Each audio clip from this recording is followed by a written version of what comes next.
Director here at GNAT-TV's News Project, and it's a pleasure to have you with us tonight. It's also a pleasure to be joined by a, dare say, veteran crew of analysts who are going to be parsing the numbers and giving us a sense of what's going on out there in election 2018. We're going to be focusing a lot on some of the local races here in Bennington County, but also taking a look at the statewide races like a governor's race, lieutenant governor's race, U.S. Senate race, U.S. Congress race, as well as maybe taking a little look at the national scene as well as the evening wears on. A few program notes before we get started. You'll definitely want to hang around for our special student panel, which will be coming on around 8:30. We'll have 5 students from 3 of our area high schools will be joining us to give us their perspective on the election and what were some of the issues that were of interest to them. We're also going to have some call-ins from some of the candidates in the Bennington 4 race, which has been kind of a race of great interest here locally and one we're going to be following closely. We also have a call-in coming in from our old friend of ours, Patty Comline, who's up in Stowe. She'll be giving us a sense of things from up there. But before I go any further, it's my pleasure to welcome back the same group from 2 years ago. Many of you may remember we had this stalwart team here to make sense of the 2016 election results. So it's a great pleasure to welcome back Jeff Wilson, former town manager of Manchester and former state representative from the very Bennington 4 district we're going to be talking about shortly. Seth Bongartz, president of Hildene and also a former state senator from back in the late 80s, I think, if memory serves correctly. And John O'Keefe, who is the present town manager of Manchester and a hardy veteran of often rough and tumble Massachusetts politics from his days when he served as on Governor Mitt Romney's staff. Well, gentlemen, great to have you all back together again. Feels like we're getting the band back together again after a 2-year absence, and looking forward to hearing what you have to say. But I guess, first off, John, it sounds like we already have some results in this Bennington 4 race. Can you share them with us? So, actually, in Manchester, we got the results from the town clerk, and right now the Manchester town clerk is showing the Bennington 4 race at, just getting to it, I'm sorry, with Cynthia Browning at 494 votes, Kathleen James at 1,256 votes, and Brian Keefe at 1,017 votes. And then we're still parsing out some of the other data, but it looks like it's tough to say online, but it looks like we've gotten some results from Arlington, maybe even Sunderland as well. Try to add those up. Okay, and those are, of course, unofficial results at this point, but we'll definitely want to be keeping an eye on that. Now, as many folks know, the Bennington 4 district is a 2-member district, includes the towns of Manchester, Arlington, Sandgate, and most of Sunderland. We have Cynthia Browning, a Democrat, and Brian Keefe, a Republican, are the 2 incumbent office holders. They are being challenged this year by Kathleen James, who's running as a Democrat. She's hoping to snag one of those 2 seats. Guys, what was your general takeaway on this race? I mean, it was certainly, I think, falls under the category of hotly contested. A lot of lawn signs out there, and up to now, anyway, I was having a very difficult time kind of getting a sense of whether or not somebody was ahead or behind. It all seemed like we could wind up with any combination of 2 of the 3 people being the 2 winners. Well, I think usually you have a feel going in to the tail end of an election, who's hot, who's got the momentum, and who's going to win. But I tell you, I couldn't tell on this one at all. All 3 have worked extraordinarily hard. As you indicated, there's lawn signs, a lot of mailings. And I was quite honestly flabbergasted about the money that was raised in the race. And Kathleen James is the newcomer. She started early, worked very hard, as did the other 2. But she raised over $23,000. And for a House race, that's a huge amount of money. It demonstrates she had a lot of support. And that was more than twice as much as Brian Keefe raised. He raised $11,000, and Cynthia raised about $6,800. So I had a real difficult time trying to handicap that. But in the races in Vermont, you know, if there's going to be a large turnout, and I think there is a substantial turnout, the question I had is, with President Trump going around the country, especially in the South, saying that a vote for Republican is a vote for me. I said, how are Vermonters going to react to that? Are they actually going to go to the polls and say, well, I don't like President Trump, therefore I'm going to vote Democrat and never vote for a Republican in this race on any of the Republicans who ran? And I said, I'm not sure that's going to happen, but maybe it will. I don't know. Certainly Kathleen has done extraordinarily well in Manchester. We'll have to see if that carries over to Arlington, Sunderland, and Sandgate. And it might matter around the edges, because Right. this was going to be a close race. We all thought this was going to be a very close race. And we have to remember, it's still small town politics. Relatively speaking, everybody knows everybody.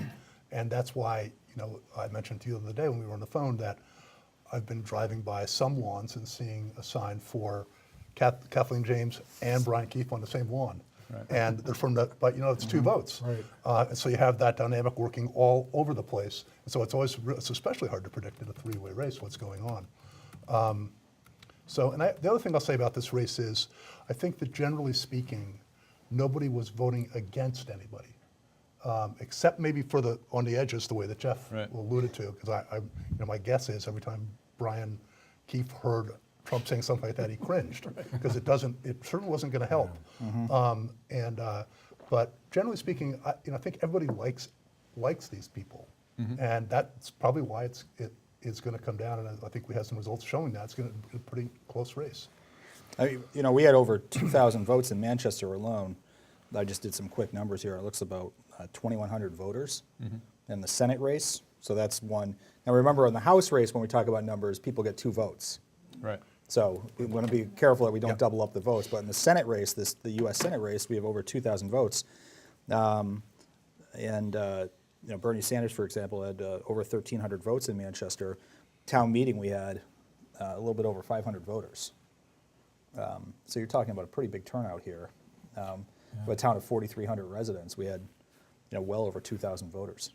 We went around to a couple of the polling places earlier today, and every place we went to, we're all saying the same thing, that basically the turnout was heavier than anything they could remember in recent years, despite the weather and all of that. And also, a substantial amount of early voting had already occurred. Folks had already cast their ballot, well before Election Day. One of the things that seemed to bubble up in this race was this whole issue around bullet voting. A couple of letters to the editor I read referenced that, and I gather that's a term for when you, instead of voting for 2 people, as folks could do in this election, you only vote for 1. And I wonder if somebody could explain the logic behind that. Does that give the one person that you're voting for some kind of advantage? Yes. And what? Because you're voting for that one person, but you're not giving a vote to one of the competitors. Is that it? Let's just talk. The way that we were just talking about this, that there's 3 candidates, vote for 2. A lot of people went in today and unknowingly, if they went in for one candidate they really wanted, they unknowingly also voted for the person who was the real opponent without thinking about that. Now, on the one hand, though, having said all that, the only thing to do is, it says vote for 2. You got 2 votes. You use 2 votes. People sometimes will talk about bullet voting, and maybe even some people will try to get people to do it. It tends not to work, which is probably a good thing. I think people don't like, it's considered kind of dirty pool to do that in the other race, because people have 2 votes, and to say you should only use one of them. But as a very practical matter, it actually can help the candidate. If you really want, if there's 3 and you really care about one, the reality is you're probably doing more good for your candidate if you vote just for one. The chatter on Facebook, and this is, obviously I worked in Massachusetts for a long time. This is the same state where John Kennedy's relatives, he had a close primary against somebody, and they put up a guy with the same name as his opponent, so everyone couldn't figure out who they were voting for. So up front with that, but at the same time, the chatter on Facebook was kind of, dirty pool, bullet voting. I mean, a lot of people thought, the strategy behind it was kind of negative, that you're actually voting against someone versus voting for 2 people. I don't know if I totally agree with that, but there's nothing that even requires, I think everybody at this table probably at one point or another didn't vote for a candidate in a certain race, possibly. So only voting for one, maybe you only like one. So Well- most districts, by the way, just to make sure people understand this, most districts in the state are single Right. Right. district. There's a handful of, I don't know how many there are, you probably have a better sense of that, you were more recently there, but, More than there should be. okay. Yeah. They actually, when the redistricting takes place in the legislature every 10 years, they try to avoid two-seat districts, but sometimes it's Yeah. the only way to make the math Right. work. Right. I'm looking, actually here we have the full results here, and there's, a couple up in Chittenden County, a couple up in Caledonia, but for the most part, there's one seat, especially in Bennington, the second district is, there's a couple, but not a lot. Not a lot of That's two-seat exception rather than the districts. rule. And the Senate's the same way too, right? You're voting for two senators. Yeah, that's Say true. you have 4 people on the That's true. slate, you're getting That's the true. top 2 candidates. Yep. Well, in Chittenden County, you're voting for Yeah. more than 2. You're Yeah, voting so Oh, six, I yes. think, Yeah. altogether. Yeah. Good point. There's a few quirks in the system, let's face it. Well, this Bennington 4 race, of course, is going to be one we'll be following closely, but a couple of other local races that are worth making note of as we go on through the evening. 2 other races here in Bennington County drew a lot of interest leading up to tonight, and that, of course, is the state's attorney race for Bennington County, where incumbent Erica Marthes is running for re-election for what would be, I believe, a 4th term. She survived a primary challenge from Dorset attorney Arnold Gottlieb. Then in the general election faces another challenge tonight from a former deputy, Christina Rainville, and also Mr. Gottlieb is sort of, he's still on the ballot as an independent. And I guess I'm curious what you guys think about that race. Generally speaking, Should I tell you what the numbers are first, so we don't step right into? oh, okay. Well, already we have a results? couple. We have a couple numbers, so I'll throw it out there first, so that Okay. people don't. Erica Marthage, at 1963, she's got 60% of the vote. Rainville, 674 votes at 21%, and the non-candidate Gottlieb, who's on the ballot but then pulled off and then is back on, has 612 at 19%. So it looks like Marthage, depending on the towns that are reporting, it looks like Marthage has a pretty good. So those are countywide results you're looking at, not, Yeah. and you don't know which towns yet. No, I'll dig a little bit Yeah, more into yeah. it while you guys are talking, but it looks like, I guess it'd be kind of interesting to see how did Gottlieb take away from Rainville. Well, that was my thought going into it, that Gottlieb did Rainville no favors by sort of saying a couple of weeks ago that he would serve if elected. I guess he sort of backed off, but it was still on the ballot, and so therefore his supporters, I guess, sort of encouraged him to kind of remain in the picture, and so he would certainly be taking votes away, I think, from Christina Rainville. I would imagine anyway. Right. But some interesting issues bubbling up in that race are around a drug court and concern about incarceration rates in Bennington County being higher than the state average. Clearly was a hammer and tongs affair there. Some again, a hotly contested kind of situation there. And then we also have the county sheriff's race, which again is kind of a bit of an anomaly. I mean, typically you think of that as a kind of one person running for re-election unopposed, but incumbent Chad Schmidt is being challenged by 2 independents, James Gully Jr. and Bo Alexander Sr. We had all 3 of them here at this very table not so long ago talking about some of the issues in that race. And I guess one of the things that came up out of that, which I confess I knew nothing about prior to this election, was this 5% administrative fee that apparently county sheriffs get for providing like traffic control or security or one service or another, or patrolling in a town. 5% of that contract can go into the salary, in effect, of the sheriff, which is kind of interesting. And 7 Days had a really interesting article about looking at that around the state, how some county sheriffs do take that 5% and add it in, others don't. Mr. Gully and Mr. Alexander both indicated that they were would probably not take that full 5%. But anyway, so any results on that yet? Just out of curiosity. Yeah, we've got some results in, and it's a little tighter than I think probably most sheriff races. Schmidt's got slightly over 1,800 votes at 55%, and Gully's got 36% of the vote at just under 1,200. And Alexander's taking up the rear at about a little over 300. Okay, well, it looks like we've got Patty Comline on the line calling in from Stowe. Patty, are you there? I am. Hi. All right. Third time's a charm. Yeah. Thank How's you everybody? for your persistence. Anyway, so you're calling in from Stowe up at with. Actually, no. I'm calling in from Burlington. It's a Democratic Party. Ah, okay. So what's the Scary. mood like up there where you're at? Very jovial. There's lots of yelling and cheering. There's a big screen TV, and then mostly they're following Florida and Beto O'Rourke, who's doing very, very well. So people are feeling positive about that. Christine Hallquist is here.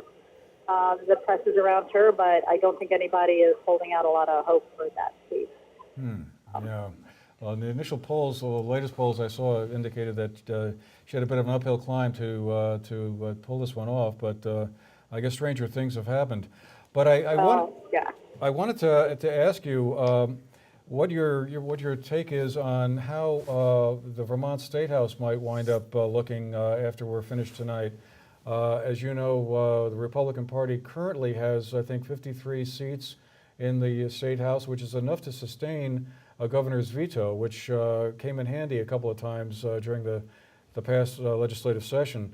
Is it your feeling that that number is going to hold over the course of the evening, or is there a concern that might dip below 50, which would mean the Republicans wouldn't be able to sustain a by most veto? people's accounts, they're expecting it to dip and the governor to lose that veto vote.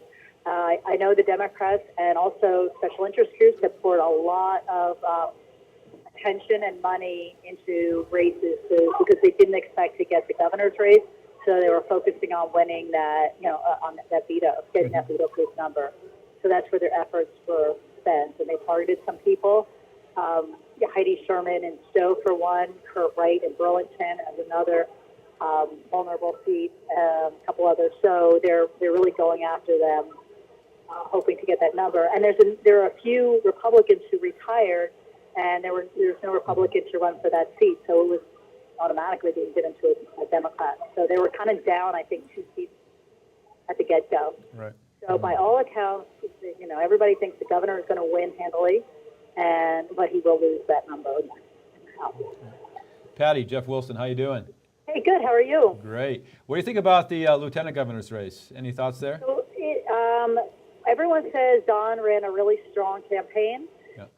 But I don't think it's going to get him. I think the name recognition right now, I don't know if you guys are following this, the last I looked, the spread was like 50% to 46%, but Burlington's not in. And I think Burlington is just going to put Dave Zuckerman over the top. Right. There are a lot of Democrats I know that did vote for Don. They're frustrated with the whole progressive infiltration into the Democratic Party. I hear people talk about that a lot. And so I do know that there were Democrats voting for Don, but I don't think it's going to be enough because of the name recognition. I don't know what you guys are thinking down there. Right, gotcha. I thought Don Turner ran a pretty strong race. I was kind of surprised because I thought David Zuckerman would enjoy the benefit of name recognition and having been the incumbent, but it seemed like that turned into a more hard-fought contest than we maybe initially thought. Yes, I'm looking now. The latest update is a 51 to 45% spread, and again, that's without Burlington reporting in. So I have a feeling that margin's going to widen. But he ran a great campaign. They ran a very positive campaign, the two of them. I think there are things that they could have pulled out on each other, and they didn't. And but those negative campaigns don't really work in Vermont. I think they both recognize that, so they didn't do that. And so right now it's 19,800 votes for Zuckerman and 17,700 votes for Don. Wow. Another race I'm sure you've been following closely is the one involving Mitzi Johnson, who's the Speaker of the House. She represents Grand Isle in the State House, but she's getting a pretty hard challenge from, I think, it's a 2-seat district there too, I think, is an uncle and nephew team who are distantly related to Don Turner, I believe. And they're like National Guardsmen, they're military. Yes, they knew that was going to be a really tough race. She always, it was a close race for her, so that's always a target for the Republicans. So they were excited to get this pair because they knew they were going to run strong. I know the Democratic Party was really focused on raising money and working hard for Bitsy. Right now, she's the leader with 830 votes. The next Republican in there is 723. It's only with 2 of 6 towns reporting. But right now she is in the lead. But yes, that is one that they were looking at closely. They weren't sure she was going to prevail. The other one that's interesting is Chittenden Senate is Alex Farrell, a Republican there, who was also a moderate. Wow, something big just happened. Some other state, I think. They're all cheering. It's like World Series. You don't want to watch World Series at home. You want to go to a bar and watch the World Series. It doesn't matter which side of this you're on, but being around the energy is pretty fun.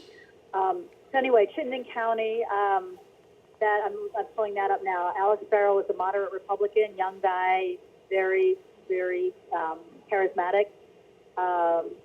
But he's way down the line. I'm looking now. He's not doing that well. But I know that the Republicans are really putting a lot into him. And knowing that Chris Pearson was the vulnerable one in that race, so far the incumbents are doing very well there.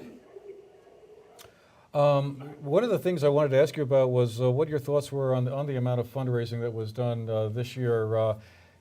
As you remember, 2 years ago, I think the governor's campaign set a record for amount of money raised, $13 million, if I recall correctly, and a lot of that, of course, was due to Bruce Lisman and Peter Galbraith, who were able to sort of self-fund a lot of their campaigns fairly generously. But this year, if I remember correctly, the total amount of money raised between Phil Scott, the Republican, and Christine Hallquist, the Democrat, barely topped $1 million. Yeah, I mean, I don't think people thought this was going to be a very competitive race, so they weren't putting money into it on any side. So they didn't have to spend a lot of money. Okay, well, let's see here. Any other races that we should be aware of outside of our little enclave here in Bennington County? Obviously, we're tracking the Bennington 4 race pretty The only closely. race that's come in is a House race, and Jeff Wilson may be interested in. Paul Poirier lost. Oh, how about that? That's interesting. I heard he was potentially might lose. Huh.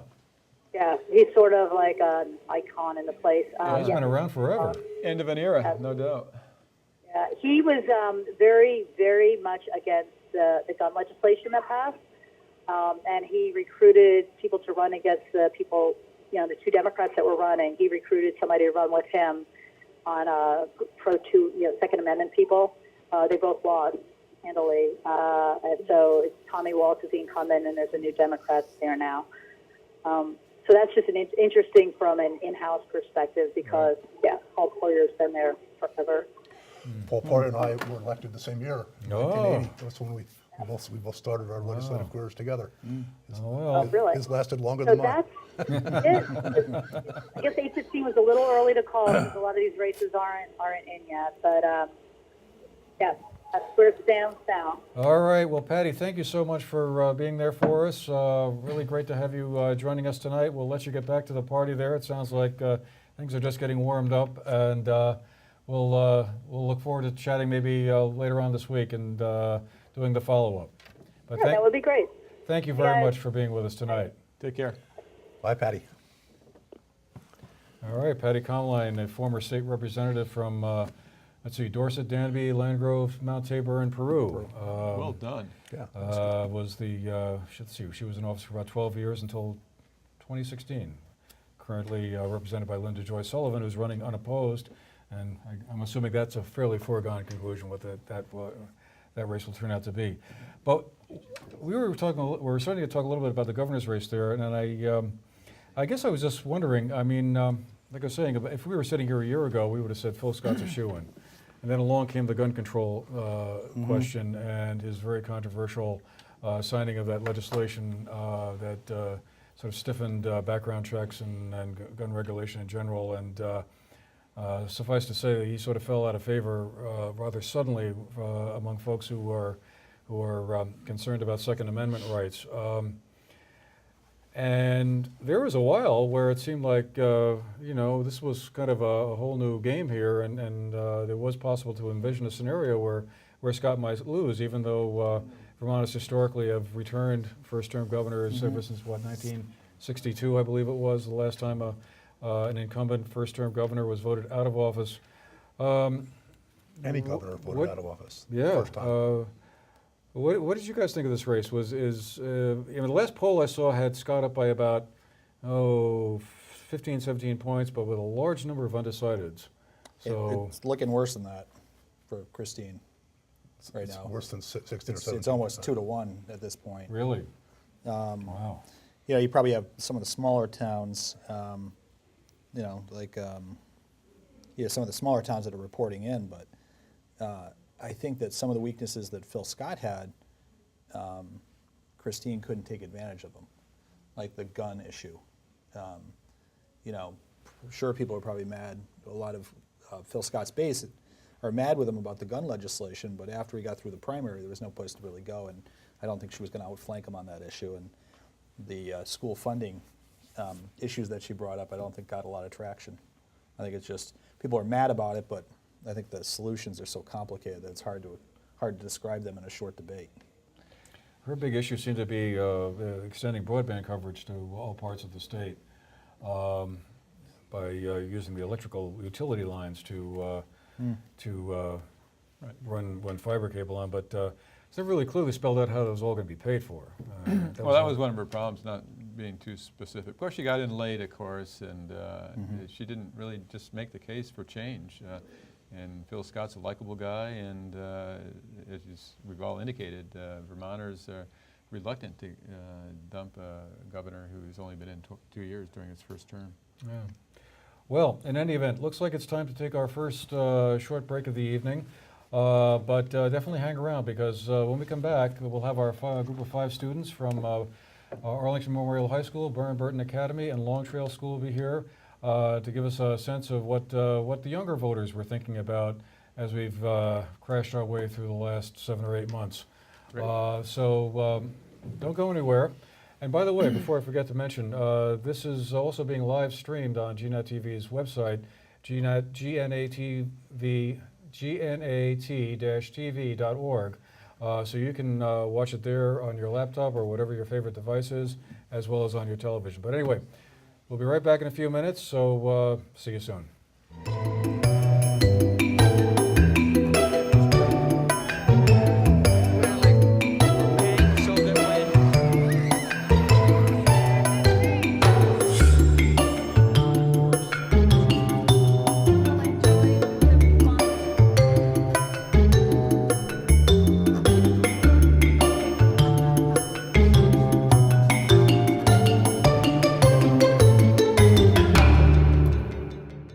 What is it we mean when we say free speech? Those in favor of Article 9 say aye.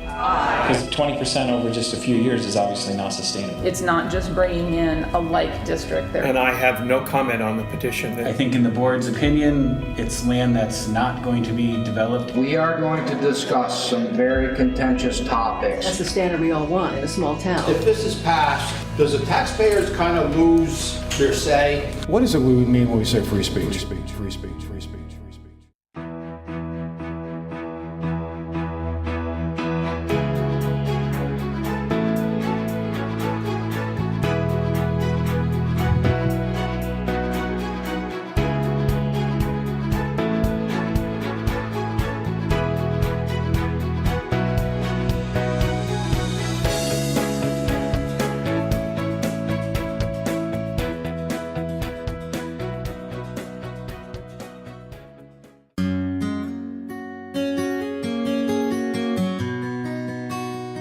Hi, I'm Carly. I am a volunteer with GNAT, and I create the show Once Upon a Political Time. GNAT has honestly been game-changing for me. I am a young person, obviously. I live in a small town, and GNAT has been such an incredible outlet for me. The people there are so committed to empowering their creators. They're committed to having interesting conversations, having important stories told, and I have felt so free to be a creator, to tell creative stories, to say what I want to say.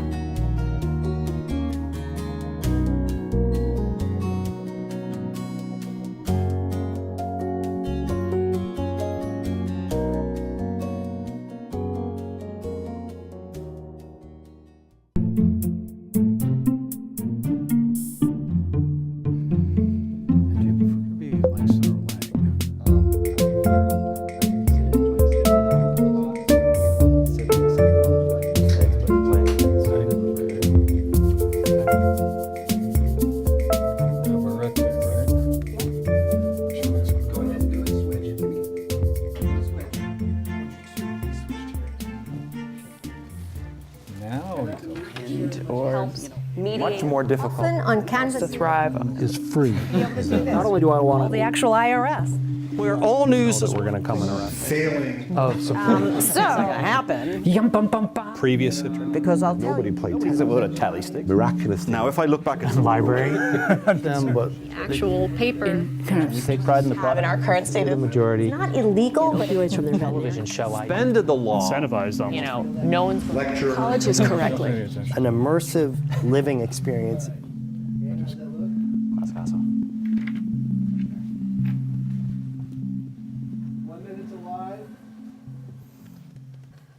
when we ask community members to participate, they say yes, and it makes such a difference in the programming. And the content that we're able to share really reflects diverse people and diverse opinions. It's really something special, and it's really unique to our community, and it reflects our values and what's important to us. In part, it has to do with the different people that walk through the door, that are community members that come in with a little bit of curiosity, and they leave with a TV show or a segment or a promotion for their nonprofit. It's been really fun seeing people come in with a clean slate and then walk out of the studio with a project that they never knew that they could create. And that's something really special that we can offer. 10 seconds.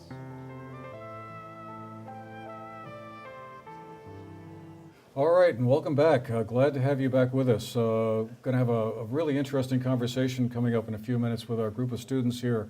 But before we go to them and hear what they have to tell us about what were some of the issues on their minds as the election campaign wore on, just wanted to show you a quick little video that was shot earlier today up at the Manchester Town Hall by a group of students from Burton Academy who are following the election as well. Let's go to that first, and then we'll come right back and meet each one of these students.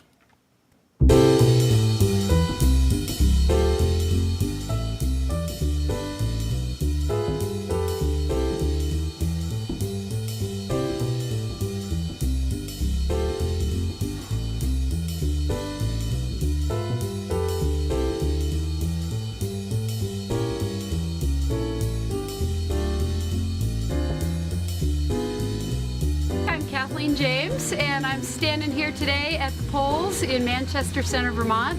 Just want to encourage everybody to come out and vote today, even though it's raining. Your vote is your voice.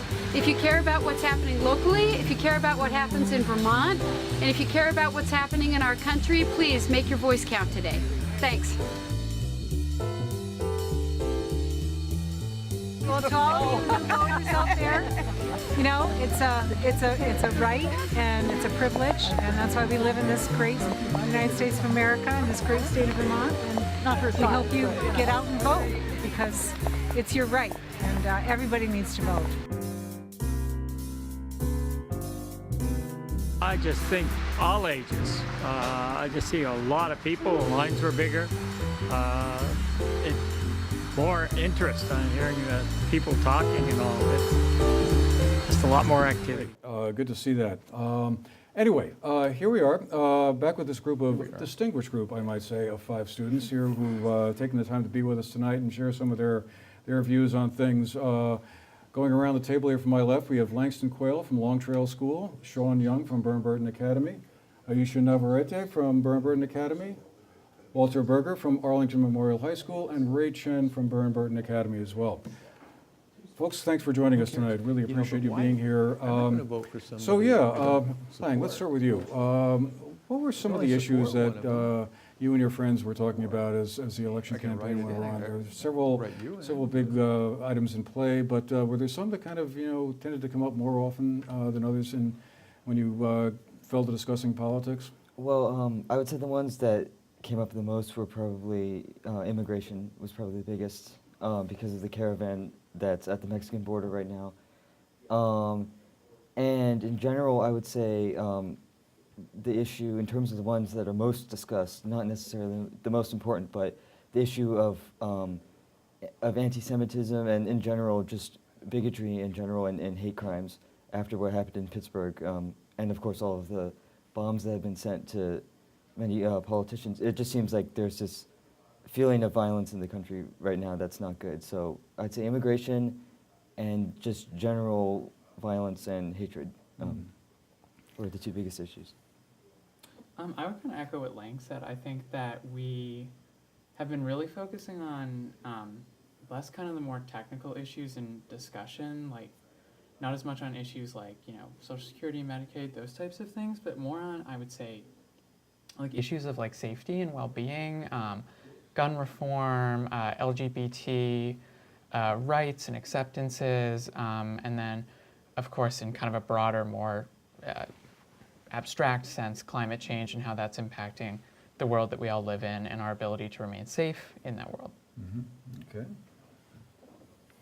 I think that, like, as a whole, the youth is really focused on, like, morals and ethics. So it's not necessarily just the policies, but it's also keeping people safe. So gun control, immigration, with, like, how people, not necessarily the policies within it, but how it's being handled. So, like, people being deported and all the methods of it, how it's done. It's pretty inhumane, and I think a lot of people are focused on that, as well as environmental things like, you know, not being in the Paris Climate Agreement and things like that. So, yeah. Yeah, I think my school has a lot of that too, talking about gun control and immigration, all those things. But something specific, not just to my school, but comes up a lot at my school is having to do with like the school district sizes, because my school is extremely small. It's like just over 100 kids for our high school. There's like 25 kids in my graduating class.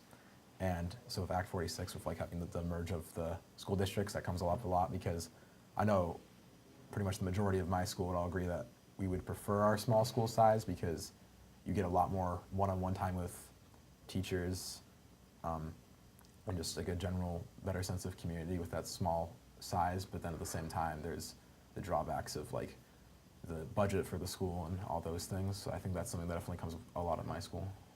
Interesting. Okay, Ray? I'd probably agree with a lot of the other people here in that definitely climate change and gun control have been some of the most popular things to discuss when you look at the entire school. However, I've personally found myself talking about the foreign policy side of things and how we've entered a kind of weird phase where, you know, for the longest time the United States has really kind of held a stance of being kind of an international leader. But since we've kind of pulled back from that role, that's been a thing that, you know, at least some of my friends and I, we're a little concerned about, because that has been how we've operated in the past. That kind of has been part of, you know, the kind of status quo, if you will, for, you know, what makes America what it is. So seeing that kind of reversal in attitudes has kind of been a shakeup that my friends and I have, you know, it's something we've discussed because we find it a little strange. Interesting. Wow, that's quite a broad cross-section there of different issues. You know, the gun control one was kind of interesting to me. I mean, we all remember back last February after the Parkland, Florida tragedy down there. There was a tremendous mobilization amongst younger folks in particular around that question. And I found myself thinking, gee, I wonder if this is going to be the time when this actually sustains into long enough so that something might actually change. Whereas so many times in the past, it seemed after some tragedy, whether it was Columbine or Virginia Tech or even more recently, the Orlando nightclub or Las Vegas, for instance, it seemed like after a couple of weeks of, you know, everyone feeling, you know, bad about things, you know, nothing really ever changed. And I really was wondering if after the Marjorie Stoneman Douglas event, if that was going to be different. And I guess I just wondered what all of you are sensing at this point, 6, 7, 8 months later. Are we kind of seeing a replay of the same old, or is there some fundamental change actually going on? I mean, I personally think that that incident was different. I can't personally say why it was or wasn't different. I think there just might have been an overall sense of perhaps maybe a bit of aggravation among younger people, younger voters maybe, just because certain things had taken such, I guess you'd say, a conservative turn, and that doesn't tend to kind of mesh with what I'd say a decent chunk of young people in this country believe. So I think that might have been part of it, but maybe it was just the strength of the reaction, the fact that so many of the people who were actually affected by the shooting actually spoke out, went to Washington, and actually became very much public figures. I feel like that had a great degree of influence because people saw you know, these are students who have been deeply affected by this issue, and they're not backing down from trying to make sure it never happens again. And I think that, at least in my assessment, is why this time it was different. I agree with Ray. Yeah, I think that all of the shootings that you mentioned, Orlando, Las Vegas, just as examples, were tragic, obviously, and united people around them. But I think as teenagers, as youth, as the 18 to 25 voting group, I think that seeing the advocates that came out of that being from our own generation was really inspirational. Being able to see that it's possible for people who are exactly like us to go out and influence this change, I think is going to be a huge factor that people have seen, not just heard from their parents or something that you can, your vote is your voice or whatever, but we've actually seen that that's possible. I think that there's concrete proof now that a lot of students are going to be interested in acting on. Yeah, not to mention that I know I went to the March for Our Lives, and it was probably one of the most empowering experiences that I've been to. And I know the talk around it was what's next. And I think that that was so important because it didn't just end there. It wasn't just, we weren't just walking. And I think also the reaction that we got from a lot of adults, saying that it wasn't led by the youth or downgrading what it really was, I think fired us up even more. So in a way, even though that was super negative, I think it brought us to a whole new level that we really needed. And I think that whether people vote conservative or not, it got more people wanting to vote and wanting to make that difference. So I think for either way, it was a really big milestone. So all of you have mentioned to some degree the whole question of voting, and as you all know, voting amongst your demographic, 18 to 25 or 30-year-olds, historically has been abysmal is one term that comes to mind, but that's not your fault, let me be clear. There's just not a lot of people in that age group just simply aren't really that interested in politics yet, I guess. I suppose that comes a little bit later on in life. But again, now one of the other topics that we've been hearing a lot about is this year it might be different, that the youth vote might indeed sort of rise up and make itself felt in more than the 20 or 25% that typically do go to the polls. And I guess I just wondered, as you talk to your friends and maybe older siblings, I mean, did you get a sense that, yes, by golly, I am absolutely going to make sure I get to the polls? Is that what's going on? I think it's definitely, things are definitely changing. I think that with the Republican Party as it is, I think there's enough anger among the youth population that there is going to be some change. It's hard to tell if the voter turnout is still going to be good, but I think it's going to be better. I think the question is whether the Democrats can give a viable alternative, because I mean, obviously they're better than the Republicans, but for so often the Democrats have just seemed to people as being the lesser of two evils, because even though they're not as bad as the Republicans at all, they are still bought by many of the same corporations. They still take many of the same donors. So people just don't have the incentive to vote for them. And you might say they should, and a lot of people would say that. I would say that, but the pressure should be on the politicians to give a really good alternative to people to vote for. So I think the pressure shouldn't be on the youth to get out there and vote. The pressure should be on the politicians to give them something to vote for. Piggybacking off of what he said, I think a really big issue and what I hear a lot from people who don't vote is that they don't know just who to vote for, because they don't know what those officials are going to do. Because I think a lot of people in that age group, they have an opinion on these issues. They know what they think about gun control, and they have all these opinions, but the media, which candidates put out what they're going to do, isn't the kind of media that age demographic consumes. So a lot of the time, it's just a matter of them not knowing who to vote for, not what they want necessarily. I think that's a really big issue that goes with that. How would politicians reach your demographic? when Facebook and Instagram and social media sort of come immediately to mind, but is there another channel that they're not exploiting? I'm not really sure because I feel like definitely social media has definitely taken a much larger presence in politics recently, but at the same time I think that it's not as effective because it's not seen in such of a serious tone as, say, just the general news is. Oh, okay. So I think that it's kind of a double-edged sword of, well, more people see it, it's not as kind of taken as factual. So. Okay. I think kind of along that same line, it's like, I'd probably have to imagine that social media would be the best way, but the problem is, like, you know, for anyone who's like politically involved, like they see what social media has kind of devolved into, and it doesn't, it kind of, I guess you could say, you know, before 2016, it went from a reasonably viable way of getting out information, but now it's just this kind of murky water of, you know, everyone's posting all sorts of stuff, you know, every day you hear about some report of, you know, there's Russian bots on Twitter or whatever, and I feel like it's kind of taken one of the probably most viable ways of motivating a younger age group. And, you know, maybe this is the opposite effect. Maybe it's them going, I hate seeing that there's all this, you know, proverbial nonsense in my feed about, you know, rather than actual conversation, and I want to change that. But I feel like with the role social media has taken now, it's gotten a little bit more murky in terms of how that dynamic is actually going to, like, what that's going to turn into going forward.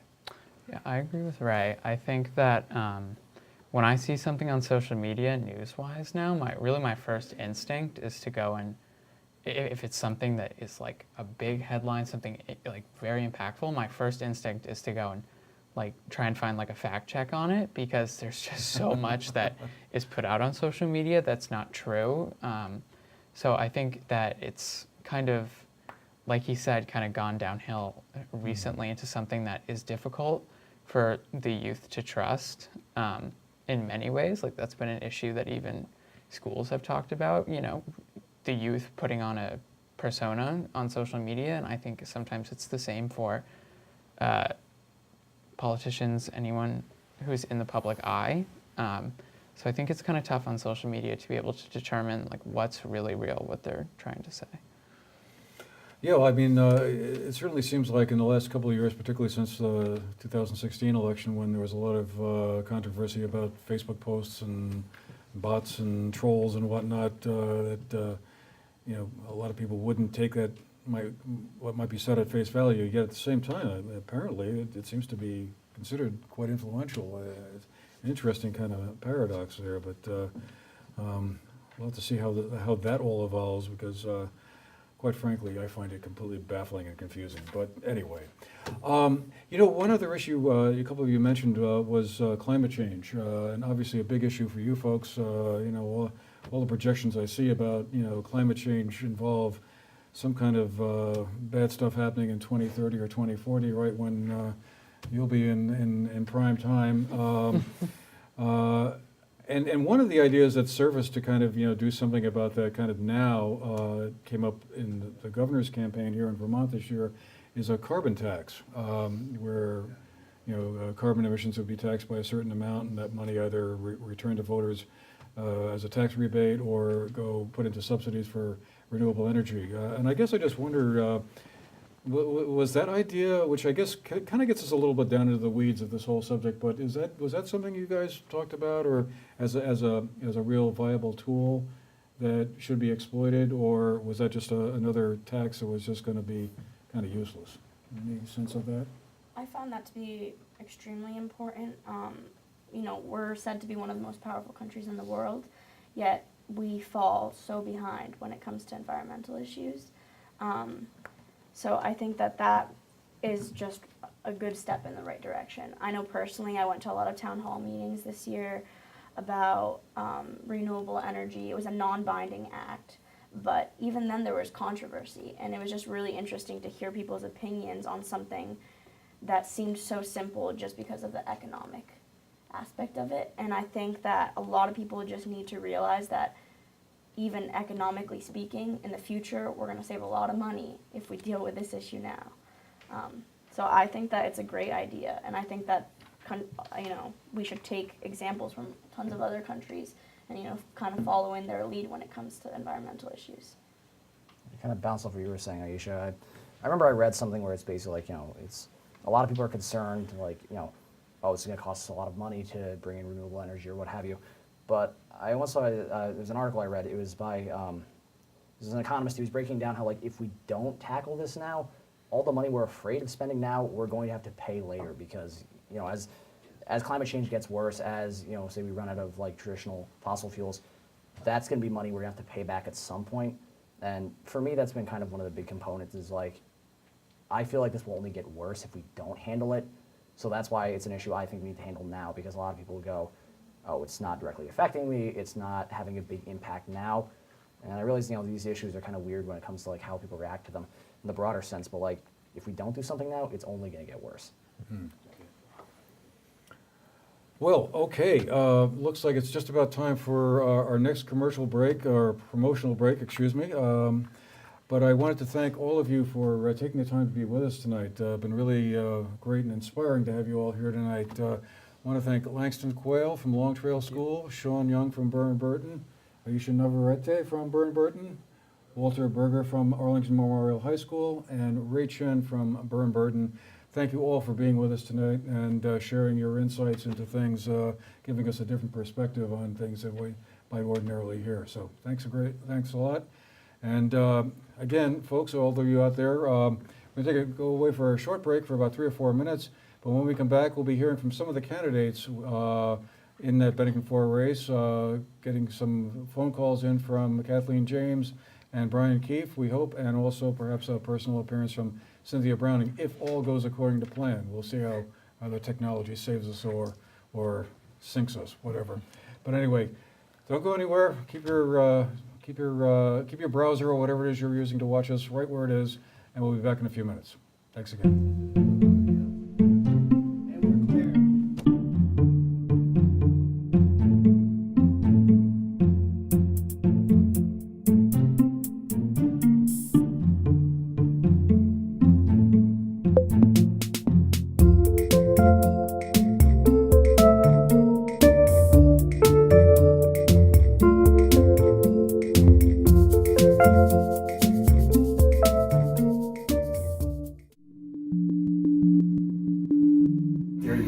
Very limited. It was a reminder as this is a space that will be another misdemeanor. we're done talking. Like meant a lot to friend. Yeah.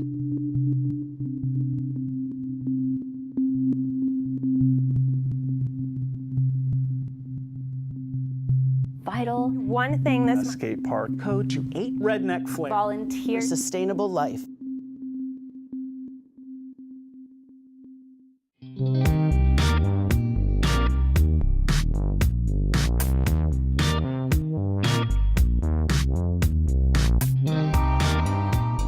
Hi, this is Haas from the GNAT News Project. We are always on the lookout for story ideas and news tips, so if you've got one, please let us know. Email us at stories@gnat-tv.org or give us a call at 802-362-7070.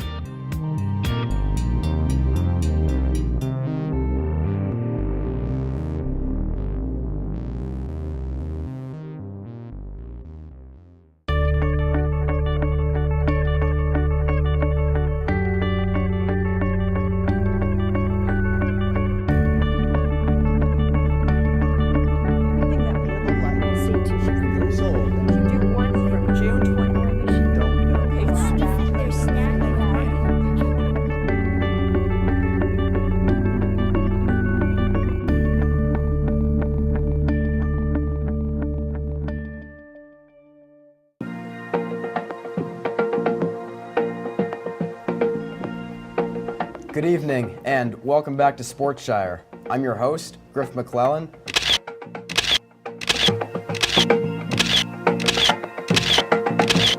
I'm excited for the upcoming NHL season. We'll see you next time.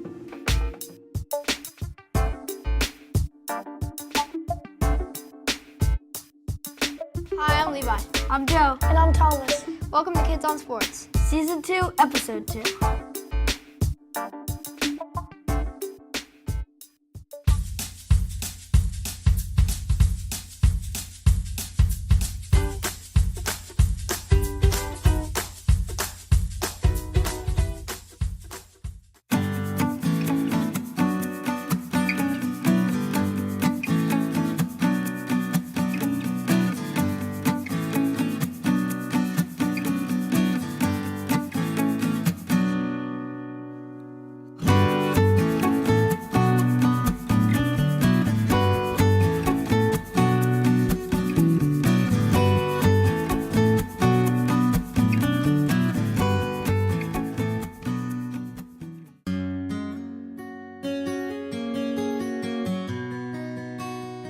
One of my favorite things about being a videographer is that when I do events, I seem to feel a part of the event, and it's exciting to me, and it's all new experiences for me. I'm going to events that I ordinarily wouldn't go to, and so I'm widening my experiences, and I'm having a good time.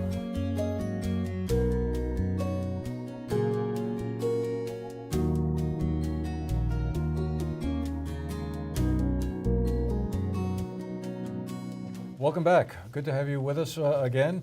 Wow, what a great group of students we had here. Gentlemen, once again, I'm finding myself feeling that we now need to up our game a little bit here if we want to keep our jobs for the next time around here in 2020. You know, we'll have to bring the kids back in. I guess that should be of some reassurance. All of those of you watching who may be worried what's going to happen or who's going to take care of things when people like us sort of pass on and are no longer running things any longer.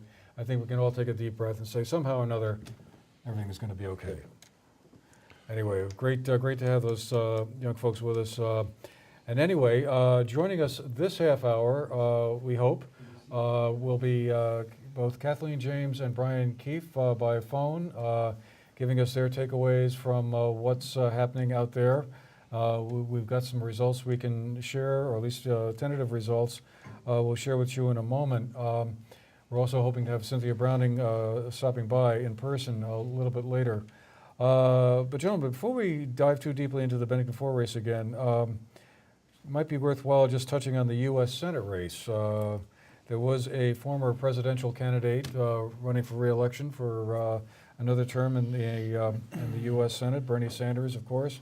Widely expected to be a shoo-in, and indeed, that race was called pretty early by the AP, barely 5 minutes after polls had closed. They had given Bernie another term in office, but I thought it was kind of interesting that we had a couple of local folks here who were in the race. Lawrence Supan, Manchester resident, was the Republican nominee, and Brad Peacock, an independent from Shasbury, was also one of, I think, 9 candidates altogether who were in the running. 9. But boy, kind of a tough battle trying to go up against Bernie Sanders, probably the best, certainly the best known, and I guess has the highest favorability ratings of any Vermont politician. Yeah, you look at right now, Bernie Sanders is at 64%, and the next closest, the only person in double digits, is Lawrence Supan from Manchester at 30%. 30%. So, it's unclear who, the total number of votes here is about 80,000 votes tallied up so far. So I think it's safe to say that Bernie Sanders will be going back for another 6 years.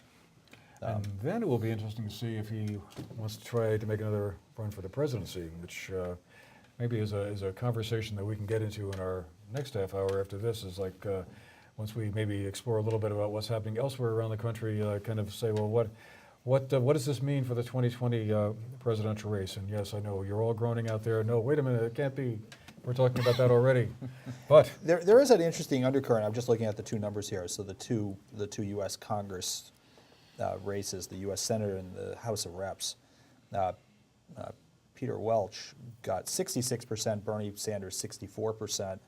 The Republican candidates picking up in the House 29% and in the Senate 30%. So there's definitely a recurring 30% that don't seem happy, but well under anything that's really within reach of the two Democrat incumbents. But there does seem like the same people that are voting against Bernie Sanders are also voting against Peter Welch.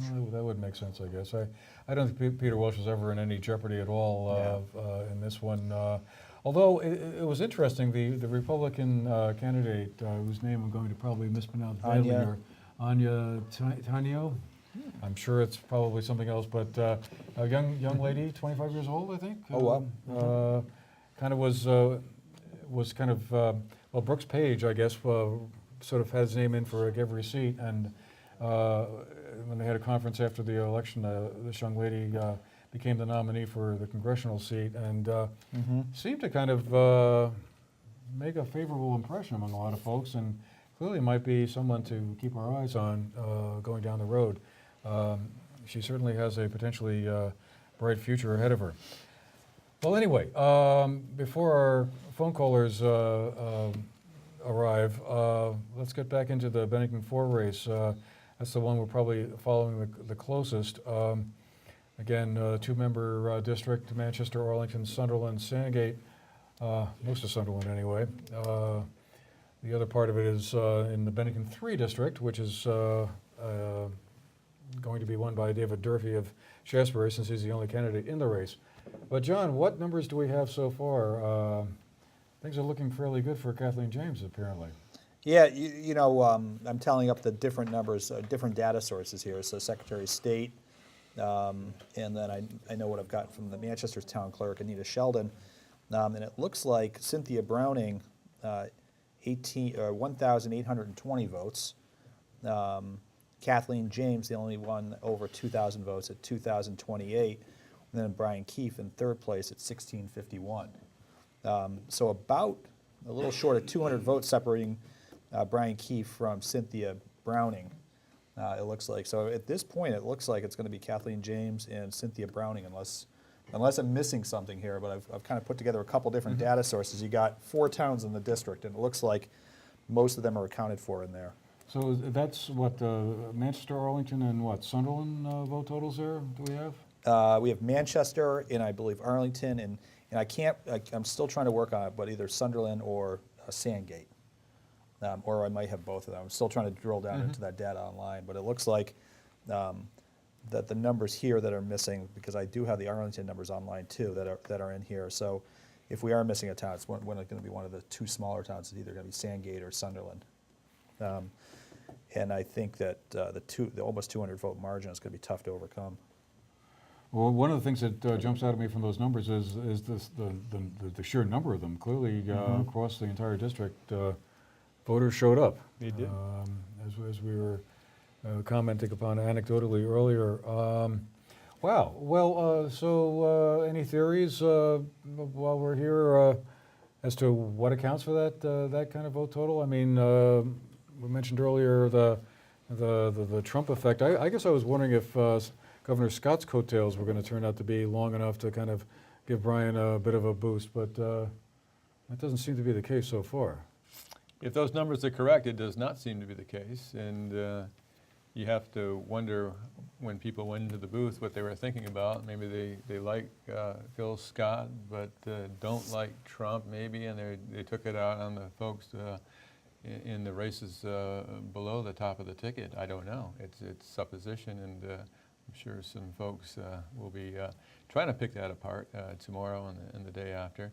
But I think it's tough to be a Republican in a state like Vermont these days, when Trump really has taken over the Republican Party.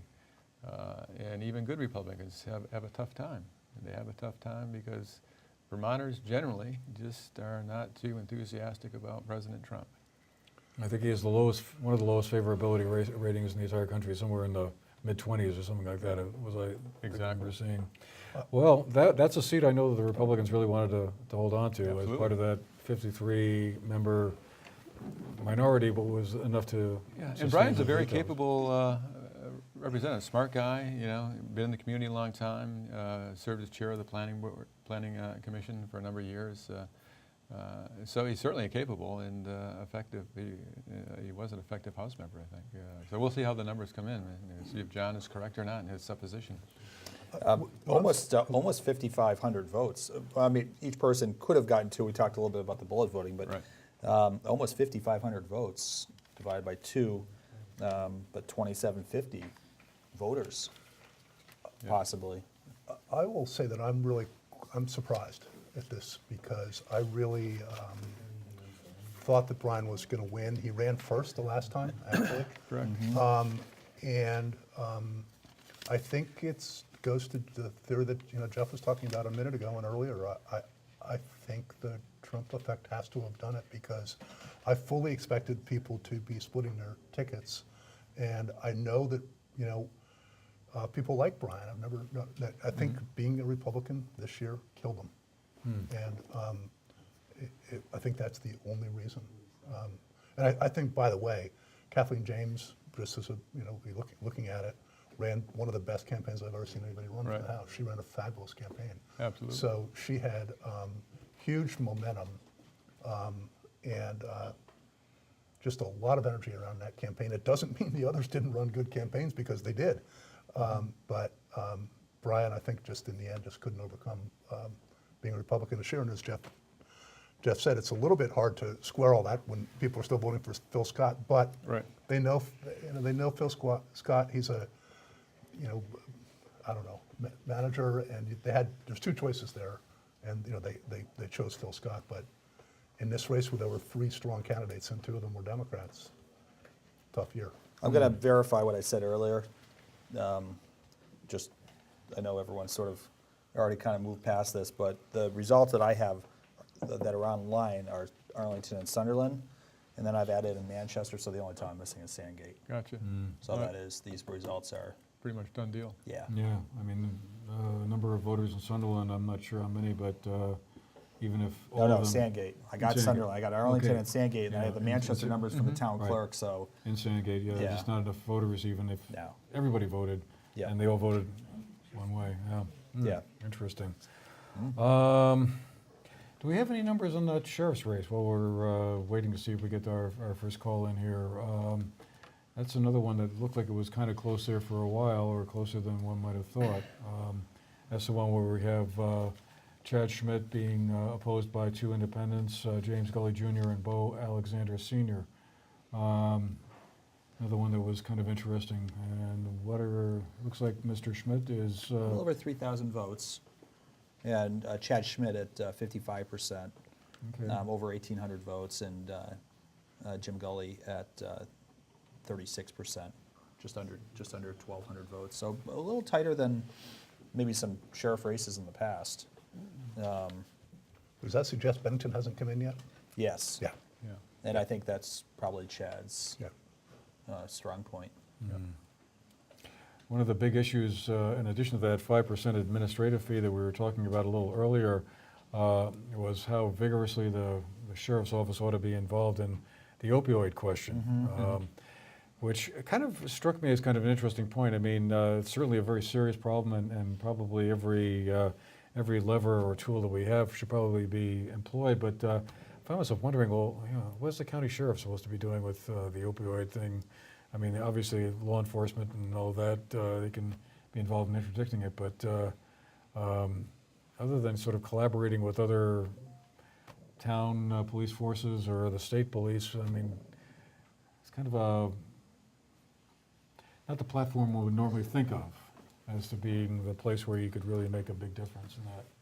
Yeah, I mean, there's some grant programs that are available, but there's not really, most of the funding at the state level is going to the state police. And the drug task force. So there is limited opportunities for the sheriff's department to really get involved in that. And as far as some of the more intensive stuff, as far as training and equipment, a lot of that is done at the state police level as well too. So I do kind of agree with you that the idea of the sheriff's department under the current configuration getting more involved in the crisis, it seems to be a little bit of a red herring. All right. Well, it looks like we may be getting that phone call in from Kathleen James very shortly. One of the things, and I think here she is. Kathleen, are you there? Yeah, I'm here. Hi, guys. Hey, how you doing? Good. Welcome to the show. We're here with Jeff Wilson, Seth Bongartz, John O'Keefe. It looks like things are sort of breaking your way so far this evening, at least from the unofficial returns that we've been seeing so far. Is that your sense of things?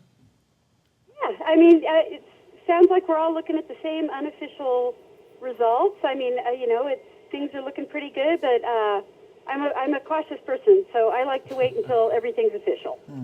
Well, that's probably a good idea.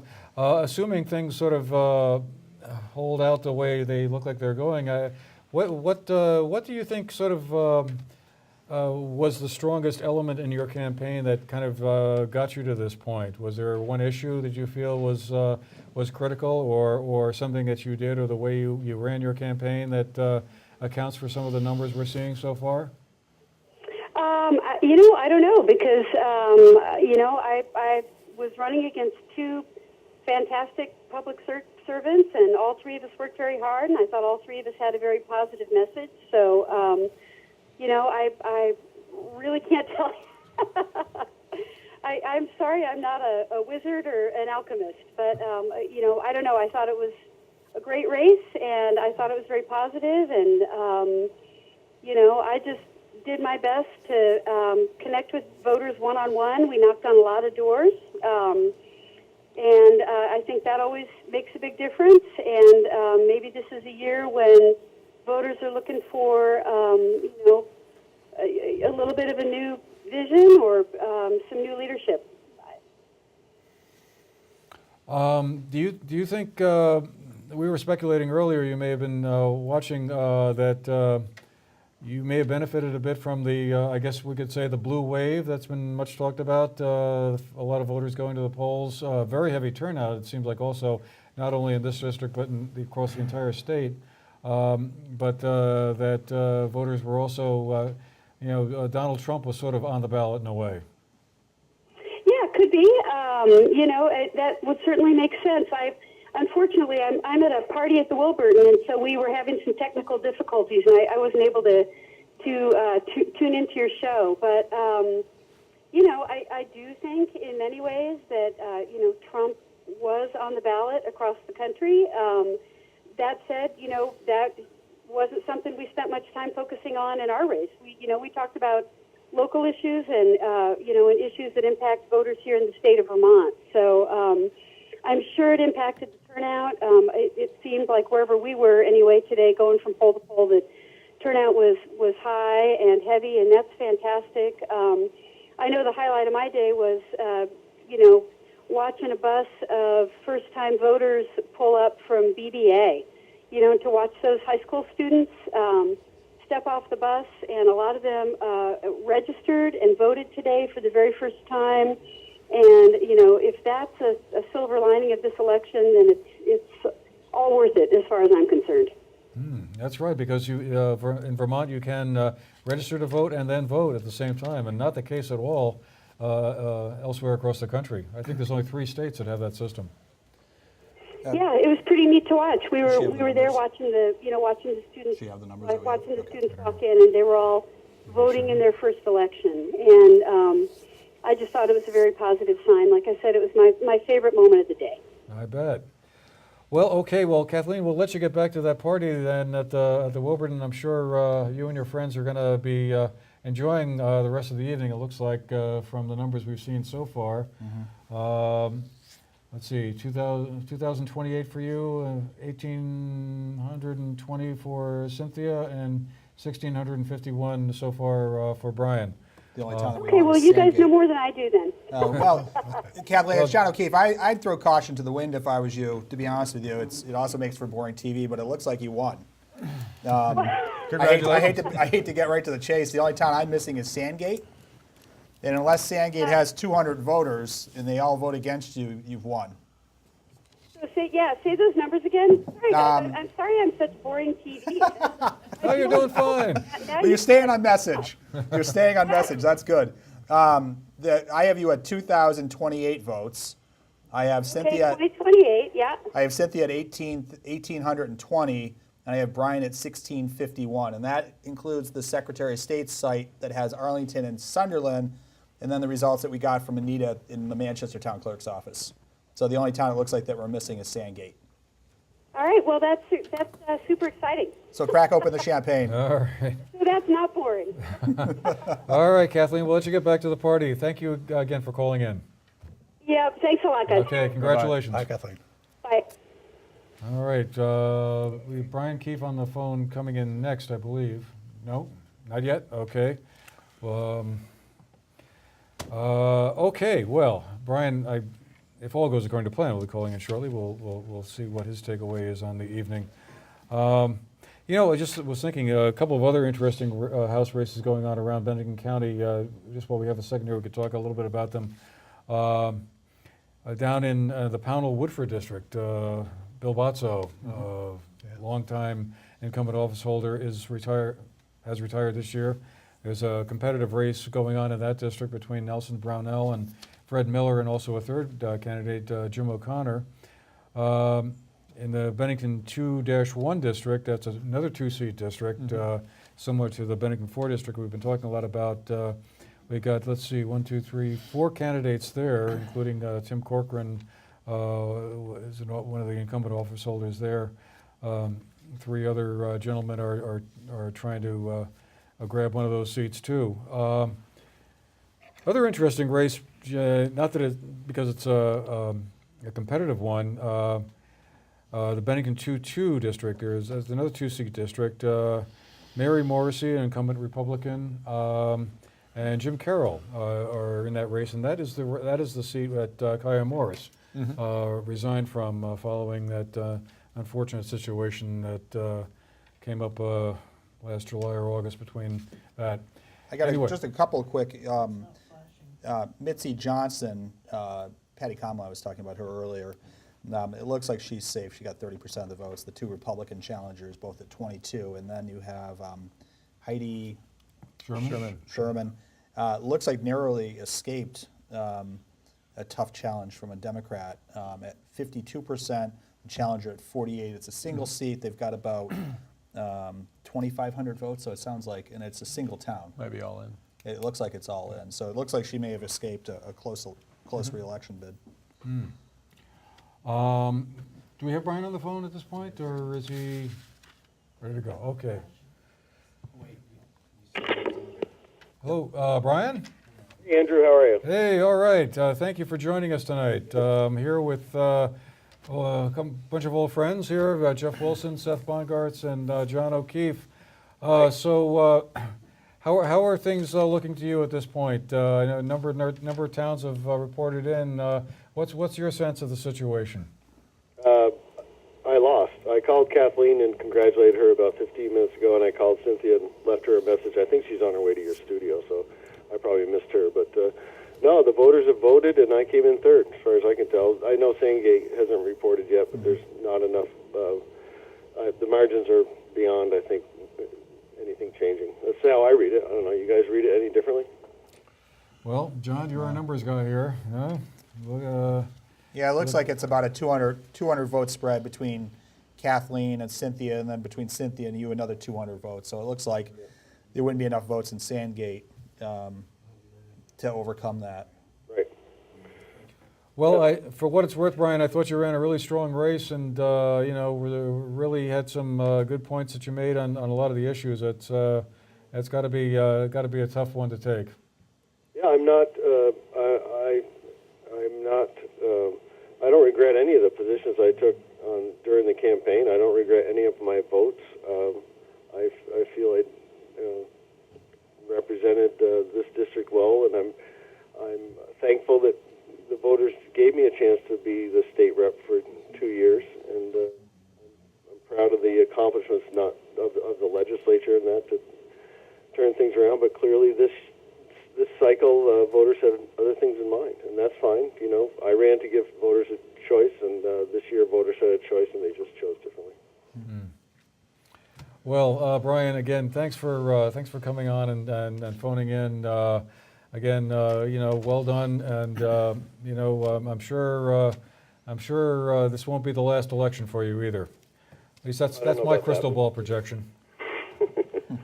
But thanks for GNAT for all the stuff you guys do. It's a really important resource for our communities to get the information out there to everyone. So I appreciate you doing this show, but also the other public service and community interest stuff that GNAT does. I think you guys do great. All right. Well, Brian, again, thanks an awful lot for calling in. Appreciate you taking the time to be with us tonight. Okay, thanks for having me. Okay, take care. Bye. All right. Well, we have another panelist. Cynthia Browning, the one of the incumbent office holders in the Bennington 4 district that we've been talking a great deal about tonight, is joining us live in person.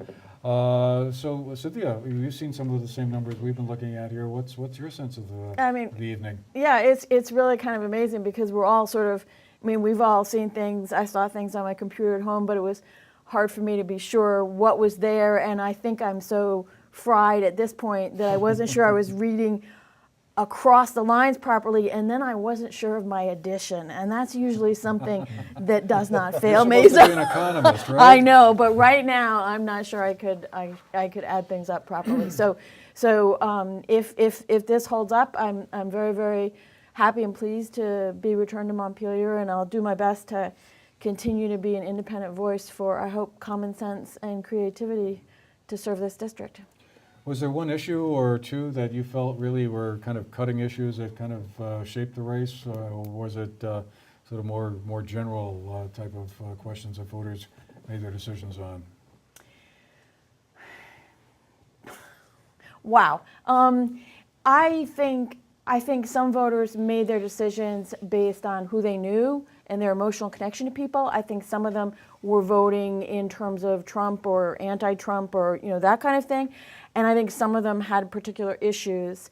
I think that for me, the issue that connected for me with voters the most actually cuts across a lot of different issues, because it's this question of making sure you're doing things that will work for Vermonters. And because too often I find that in Montpelier there's a lot of party rhetoric and ideology, and people put what makes sense politically against what actually works. And as an economist, I try to look at what actually works. And that's why I tend to be kind of independent of the parties, because both parties tend to say things for political reasons sometimes as opposed to practical reasons.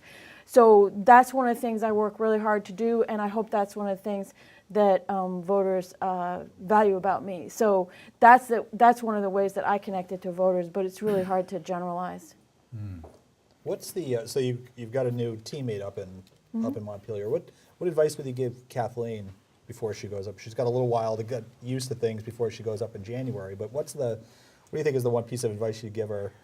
I think she needs to get her personal life in order so that she can, because you got to go up there, right? After New Year's, it's really tough, and you really need to have everything in order at home so that you can go up there, because you don't go back and forth. You got to stay up there, and Jeff knows it's a grind. But I would also, works really hard, and she studies things, and I would encourage her to take advantage of every opportunity to go to the legislative briefing November 28th, I think, which is going to be about the state of the economy and the state of the budget, to go to whatever caucus meetings there are, to take every opportunity like that. And if these numbers hold up, I'm sure she and I will get together and talk about those things.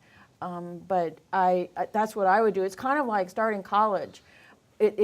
Although actually in many ways I found the legislature like junior high, but with wrinkles. It's wrinkles and money.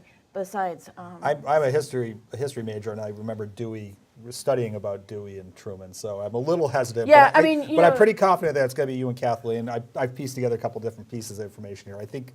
But we don't know. We won't know for sure until it all pans out. So, if it turns out it's not me, I wish them both the best of luck. The interesting thing is, several voters have told me that they thought they had 3 good candidates, and it was hard to have to choose 2. Right. But that's actually a really good problem to have.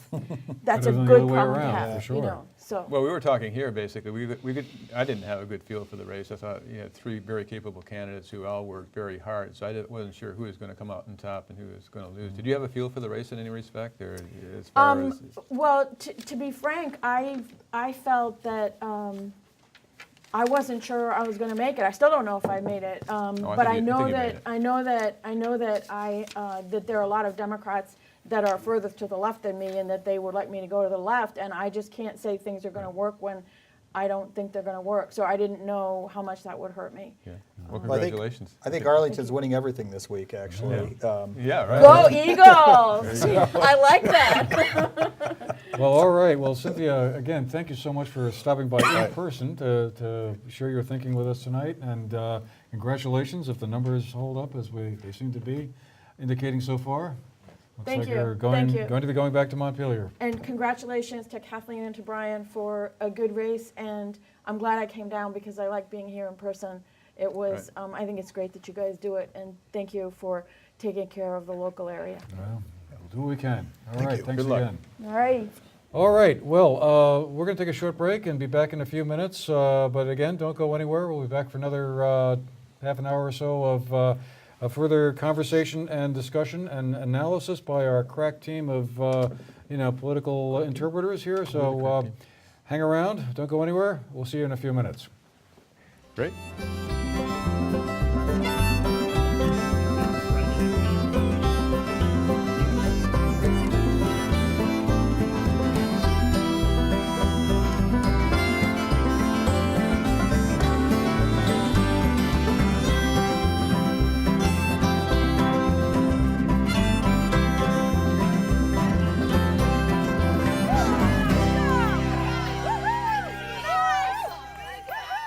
What is it we mean when we say free speech? Those in favor of Article 9 say aye.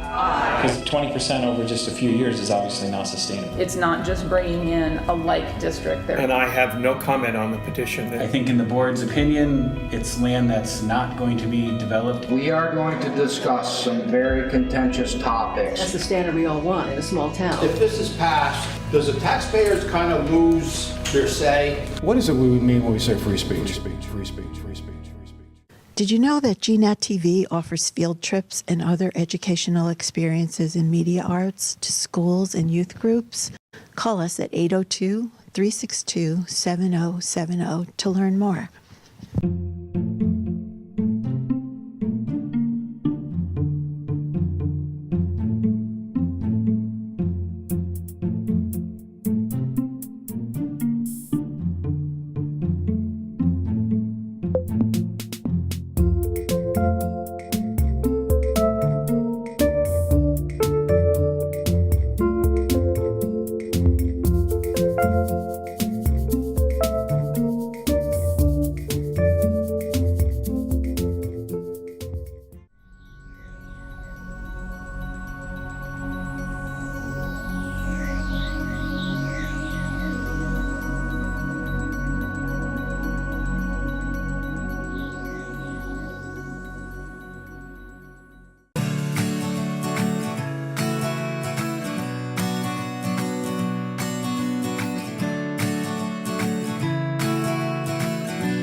We've got to learn how to use these big, expensive cameras. We've gotten to interview different people. We've gotten to learn about what it takes to film a show. I mean, I really liked getting ready for filming. Even though, like I said, it was hard with the typing and writing, I liked writing the scripts because, it's just fun. I loved to write. I really like just being in front of the camera and watching myself on the video after it was done. And I really liked being an anchor because it was like you weren't alone, you were with someone. My favorite part of this show, or my time here, was working with all the cameras and being the tech guy. Being the tech guy was my favorite. I like all the equipment. I remember when we came in for an open house, we were playing with all the equipment, like the headsets, and I just enjoy being able to do that. We have made the show by ourselves with a little help from a grown-up. We got to act out scenes and wear awesome headsets. That's one pretty cool thing. I really like it. Like Emma said, the professional equipment. I really enjoyed my time here at GNAT because we got to film a whole TV show, and I'm really glad to have been here. It is a really incredible experience to work with these equipment that not every kid gets to experience. Yeah, it's a once-in-a-lifetime opportunity.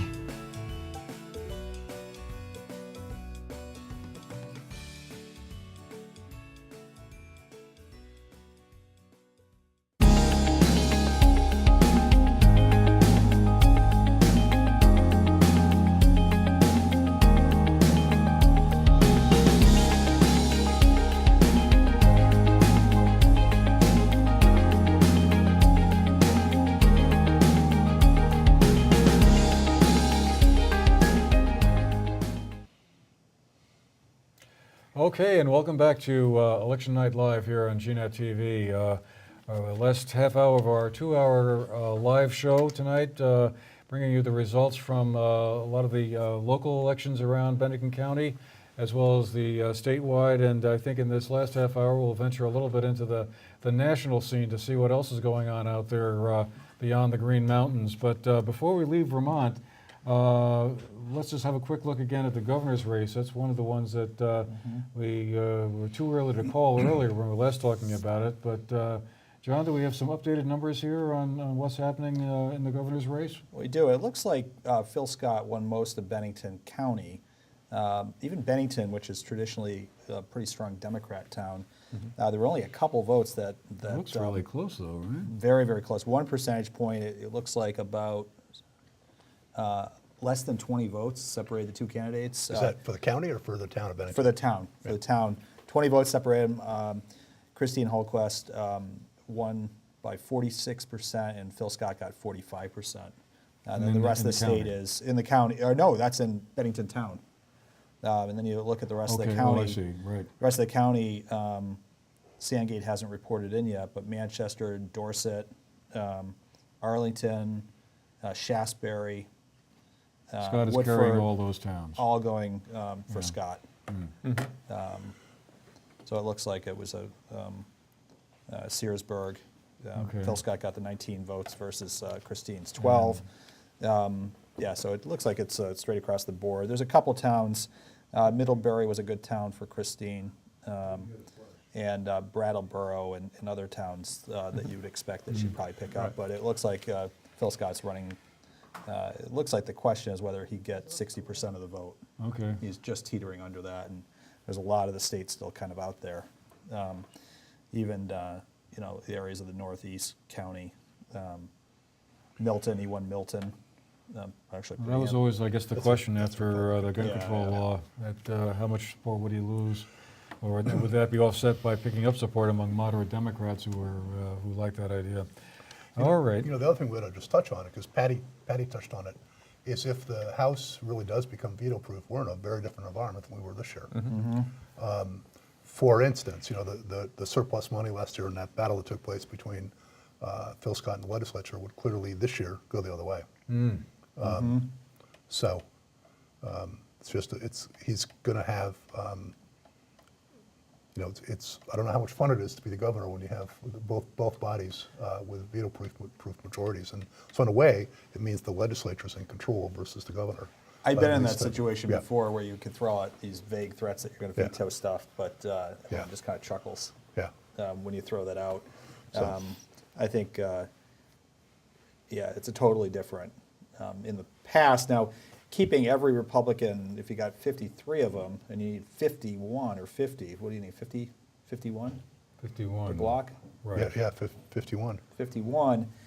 It's tough when you get a couple members who might be on the fence. It's hard to keep them on. So, if you're the governor, you want 60 or 70 would be a better number to be working with. Although, on the other hand, there are roughly, I think, going into tonight anyway, 85 Democrats in the State House, and about a dozen or so progressive and independents. So those folks might all, if it winds up being close to 50 or so seats for the GOP, those folks might have some leverage going into that session. But yeah, you're right, Seth. I think it's going to be a different environment for the governor. I mean, last year, it seemed like when Phil Scott came into office in 2017, he was widely regarded as a likable guy who got along with everybody and was sort of this moderate pragmatist sort of person. And then over the course of the 2 years of the session, kind of, things didn't always go quite so smoothly. A lot of ideas kind of came up late in the session, kind of caught people a bit off guard, and things, were a little bit, not quite so smooth. And all of a sudden, Mr. Scott was no longer seen as a sort of, generally good guy or whatever. So it'll be interesting to see if that sort of moderates a bit of strategy, or maybe it's just a case of, having one term under his belt, getting a little more experience in the office. Some of the legislative ideas he might want to advance will surface a little bit earlier in the term. Well, I think it's got to change his approach. I mean, he's lost a lot of leverage And he used that leverage over the past 2 years. And he won't have that leverage going into this next biennium. If you look at Shumlin and Douglas, they rarely use the veto. Douglas did on a couple big issues, same-sex marriage and the budget one time. But generally during his, 8 years in office, and Shumlin 6 years, very rarely used the budget. The veto, yeah. And Scott did, because he had the opportunity to use it. And he used it to extract some concessions that he thought felt very strongly about. And it was apparently the most vetoes since back during the Dean administration, which is sort of ironic because Dean had a lot of Democrats that he was, I think, not in sync with on a variety of things. And I don't think his vetoes were overridden back in the day. Yeah, it was interesting. When I was in Massachusetts in the governor's office, we vetoed about 250 bills in 4 years. That's pretty good. That's a lot. So when Douglas had a couple, and now Scott, I still don't see Scott as really veto crazy, but I think up in Montpelier they do, though, because he's thrown out the word a couple times. Well, and the two that Douglas vetoed got overridden. Yeah, that's right. You don't want to do that 8 times. You just look weaker and weaker. So true. You do it when you really have to feel you have to take a stand, and so. Yeah, I think got to be a new approach, which is good, probably. Yeah, whole new dynamic. I should add the numbers that Secretary of State are posting now. They took our numbers and posted them online, so our numbers were correct. Good. We were first. By the way, yeah, we were first. They were listening to the Clearly show. they were watching us. Well, what else are they going to do, right? Clearly they're taking the lead from us. As GNAT goes, so goes Vermont. Good job, John. Way to go. Good to know I can still add up by hand. I'm impressed. Yes, your high school math teacher would be proud. No, she would be. Well, okay. Let's shift gears somewhat here before we have to go and look at the national picture. I mean, of course, a lot of interest around that to see if nationally the Democrats were going to pick up enough seats in the Congress to regain control that was lost in the 2010 election or the Tea Party election. They needed to pick up 23 seats. Seth, are they likely to do that, or? It's too early to tell. The votes that are coming that we have so far, at least in the New York Times, show that 2 seats have been flipped. Otherwise, all the seats that have come in and have been decided have stayed where they are. So it's very early on that score. The Democrats have so far lost 2 Senate seats in Indiana and North Dakota. Oh wow, that was Joe Donnelly and Heidi. Heitkamp. Yeah. A couple other, Beto O'Rourke is actually ahead in Texas at this moment by about 1%, but looks like only 4%. We were just talking about clear whether it's precinct or total of vote, but O'Rourke is actually slightly ahead in Texas. And the race for governor in Florida, another one that looks pretty interesting, is very close. This moment with the Republican up by 0.2 or 3, so 49 point plus 4%. CNN is now listing Cruz ahead by 0.2%. Okay. Just a handful of votes, though. Yeah, just a handful of votes are in so far. Yeah, close so far. Well, that's closer than I think the last polls I saw last week were indicating. Cruz was up by 5 or 6%, but it's. I was thinking about it today. Those polls are. It's not that they're bad polls, but there's so many people they don't pick up in those, and there can be so much buried support for somebody, especially in a place like Texas where there, there's a lot of small towns all over the place. O'Rourke used that strategy. It's pretty interesting, of going to those small towns that nobody else ever goes to. He spent the last year campaigning. He did a lot of things that are kind of counterintuitive. Number one, focusing on the small towns. And places that nobody else goes because, vote's a vote. And number two, he didn't use consultants. But maybe that was a really smart thing to do because he came across as authentic. And we'll see what happens. But, the headline here is Democrats post early gains in the bid to take control of the House. But it is early. The Senate is now, they're showing Florida with Scott now, the Republican, at 50.4, Nelson at 49.6 with about 8 million votes in. It says that it's estimated 98% in. I don't know if that's correct, but that's close. That's a lot of votes in Florida. So that's really, really close. A couple of these races. Do we have any information on the governor's race down there in Florida? That was another That one was that. a minute ago, it was within inches, very, very tight, with the Republicans slightly ahead when I looked a minute ago. Okay. But it seems like another late night. I remember 2 years ago, we were up really, really late. Yep. And it looks like there's going to be a lot of poll workers up boiling Time coffee. Time to make another pot of coffee or whatever. And Georgia was another one next door to Florida there. Stacey Abrams trying to become the first African-American woman to be governor of Georgia, running against Brian Kemp, the Secretary of State. A lot of discussion back and forth about who was going to be able to get the vote there. Right now, with 33% of precincts reporting, Kemp is up by actually 12 points. 12 points? Yeah. Wow. This one I'm looking at right now shows Gillum in Florida at 48 versus Ron DeSantis, the Republican, at 50%. And it's the one I have is still showing O'Rourke up over Cruz by 0.5%. Now with 6.8% of precincts The reporting. Georgia race, 56% for the Republican Kemp, 43% for Abrams, but there was the late charge by Kemp, who's the Secretary of State, that Democrats were hacking the state database. Of course, Kemp is also the Secretary of State. Not any details that anyone could bring forward on proof that it was happening, but charges of dirty politics down in Georgia on that particular issue, and I was expecting that to be a little closer. Well, I mean, Atlanta, a lot of votes in Atlanta, and we don't know if Atlanta's in that number or not. I mean, if it's not in that number, one would expect that she would do quite well. Oh, true, yep. I found it interesting that Kemp opted to remain as Secretary of State instead of stepping down. Wouldn't that normally have been the proper way to go? I would have thought, since he's kind of in charge of his own, counting his own election. One would think, they must have staggered terms there, I guess, because. Well, no, he'd still be. Yeah. Because even if he was he'd still be Secretary. So I would say that he should have probably resigned from an ethical point of view. It's a strange, He didn't run for Secretary of State. in every state, the Secretary of State is in charge of their own election. It's kind of odd. Most states elect Secretary of State. I know in New York, it's an appointed position by the governor, but it is kind of an odd. It's almost like, well, if you're in charge of the elections, who's in charge of overseeing your election? And I've never seen, this is the first time I've really seen it come up.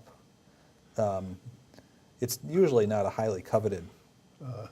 Came up in the Florida race in 2000. Yeah, well, yeah, if you're Kathleen Harris, Right. then you can steal the limelight, but otherwise, it's usually. Right. The hanging chads. Yeah.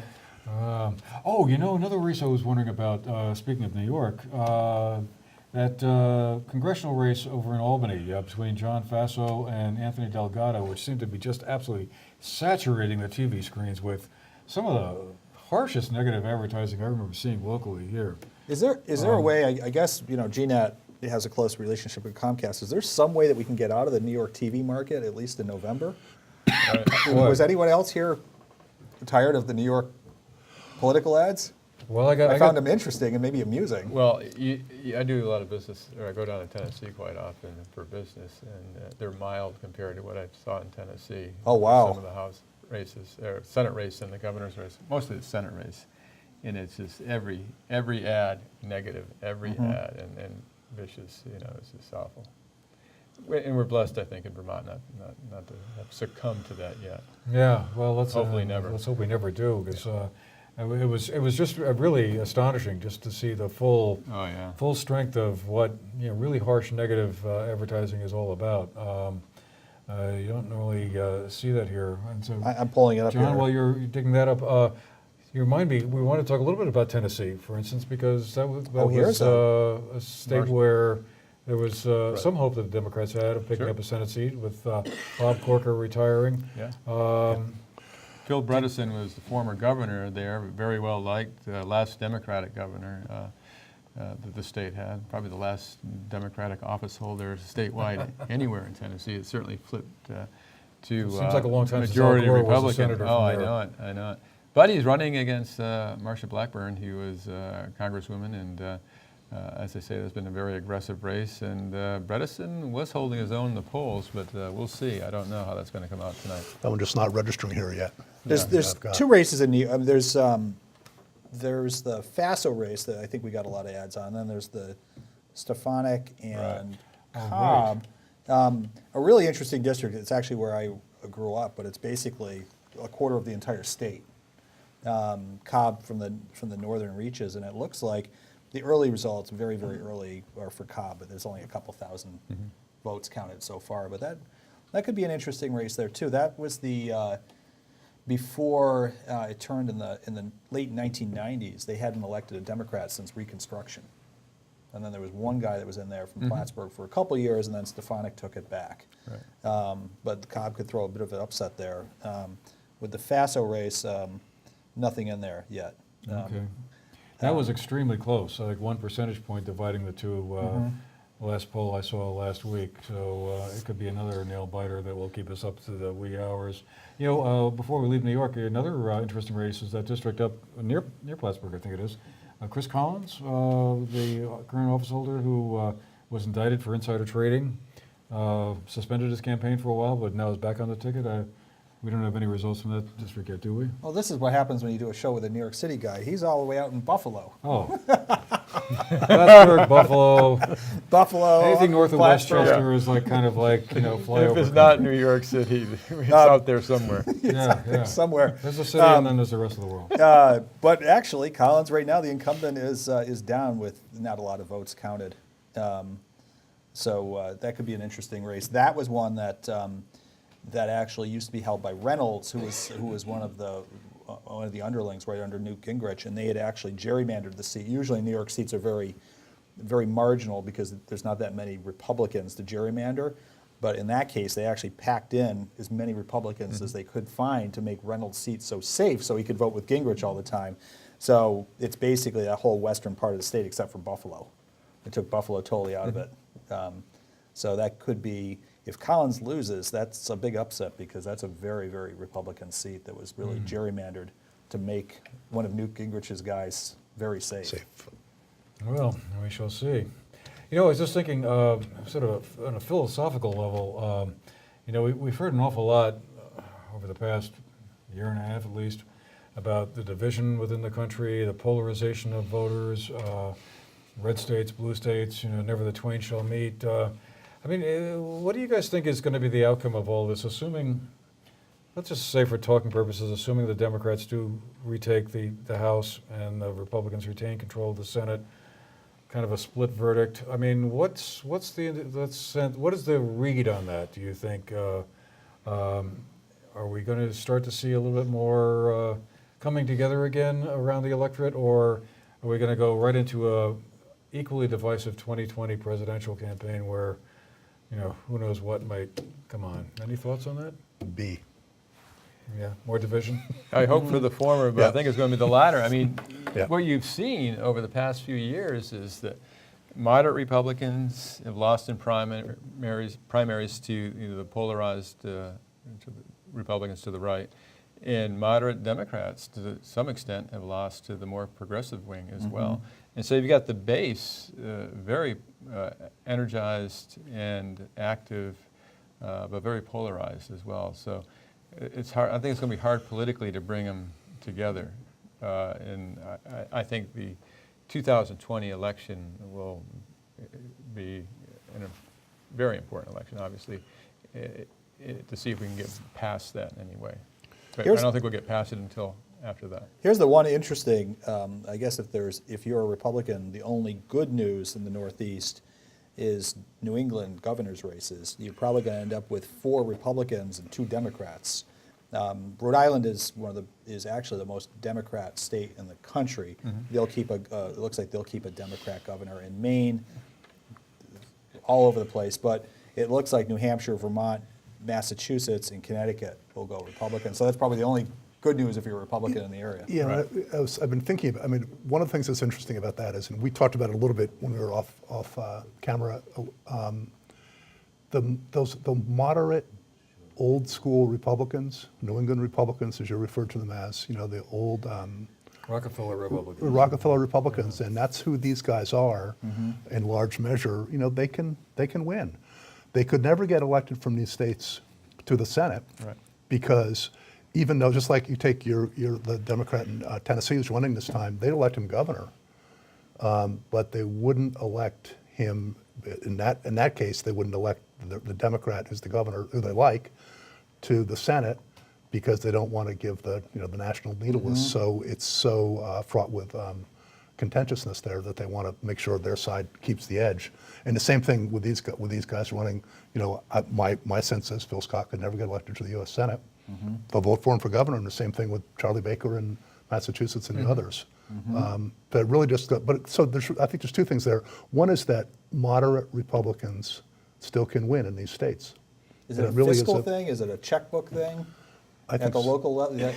I think it's also a regional thing, I think. I think they have a much better chance of winning in states in New England than they would in a primary in Mississippi. That's putting it mildly. Yeah. Right. Yeah. Yeah. Yeah. Well, anyway, we could go on about that, but the Republicans in these states, frankly, will be, even if some of them may be more to the right than the candidate, they're practical enough to know that's the only choice. Right. That's the only way we're going to win in this state. Yeah, the most you've got Baker and Phil Scott both hovering around 60%. Baker in Massachusetts, fiscally conservative, socially pretty liberal. Yeah, but it's a checkbook, but also a check and balance issue. I think some folks maybe in Massachusetts and in Vermont and other states like to have some check and balance between the legislative branch and the executive branch. And sometimes you can't get as much done, but other times, and sometimes that could be a good thing in some people's minds when it comes to taxes and other It looks like Andrew Cuomo did not go the way of Mario. Yeah. No. I'm sure I think he's pretty safe this year. Yeah. Cruising comfortably to re-election? Yeah, it looks like it. Boy, he might hit the 3/4 of the vote mark. Yeah. Mario actually got 3 terms. His mistake was running for 4. So we'll see what happens with Andrew in a couple of years. Yeah, one too many. Yeah. Yeah. We're almost out of time, and we're going to be leaving shortly. But before we go, I just wanted to kind of drag our attention a little bit back to Vermont. There was one race in Vermont that I thought was kind of interesting, and that was the one up in Lamoille County, one of the districts up there. Many folks will remember made CBS's national news, where the Republican and Democrat candidate, following a debate at their local library, got together and played a duet together, guitar and cello combination, which I'm sure everyone Turns out there's in more Vermont. cello fans, by the way. What? Turns out there's more cello fans in that district. Oh, so is that what they're vertigo? Yeah, people don't like the guitar up there.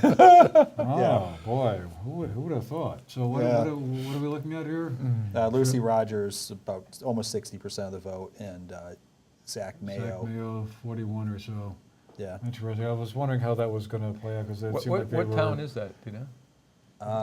That was, what town were they out of? Jeffersonville or? Yeah, it was Cambridge, there. Jeffersonville. It was that area right there. Interesting. It was a great story. They had a duet of all things. It kind of brought me back to Kenny Rogers and Dolly Because Parton. that's a flip then, because Jeskowitz had that one, who's Republican.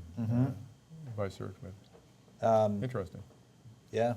Great story, though. National story. Yeah, and I'm sure everyone at the tourist board in Montpelier must have been going, Oh, yeah, yes. right, way to go. Yeah.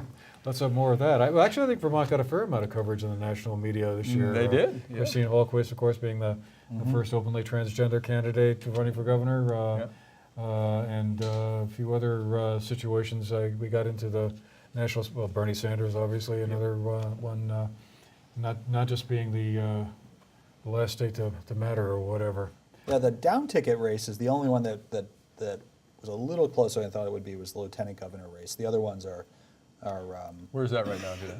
That's at 56-43, and that's the closest one. Yeah. You go down the ticket, and then the auditor of accounts is a little. It's 58-37. Doug Hoffer carrying that pretty comfortably. But I'll take that margin any day. Yeah, 56-43 is still a close margin. Yeah, it just goes to bad. show. Really? None of those races, like for Attorney General or Secretary of State or Treasurer, was any real serious competition to the incumbents. All the top races, I mean, none of them nail biters. And I guess the Phil Scott Hallquist race probably sums up the whole, everything below it on the ticket is nothing even close. But kind of points out again, I think the historical decline of the Republican Party in Vermont is amazing. When you think back to even 40 or 50 years ago, really, a powerful party, and used to having governors and controlling the legislature, and now down to well, it looks like less than a veto-sustaining minority, and a very weak bench. I mean, to not be able to fill. Yeah, I mean, Brian Keefe is a very sharp guy. He could have, worked up the leadership, I think, in the Republican Party, but he's gone. But they don't have enough people even to run for the races. Yeah. And there's a lot of pressure on the top of the ticket too. There'll be pressure on Phil Scott to say, "Oh, you got to get out there and rebuild the party," and that's a tough. Easier said than done. Yeah, you're trying to preserve your own hide. Well, we're going to have to leave it at that for tonight, but want to thank Jeff Wilson, Seth Bongartz, John O'Keefe for being with us to help steer us through the evening. Hope you've enjoyed the show. I'd like to say we'll see you again in a couple of years, but I hope we'll see you a lot sooner than that. And anyway, good night, and I'm sure there's more information to come elsewhere. But for now, so long. Thanks a lot. It was great.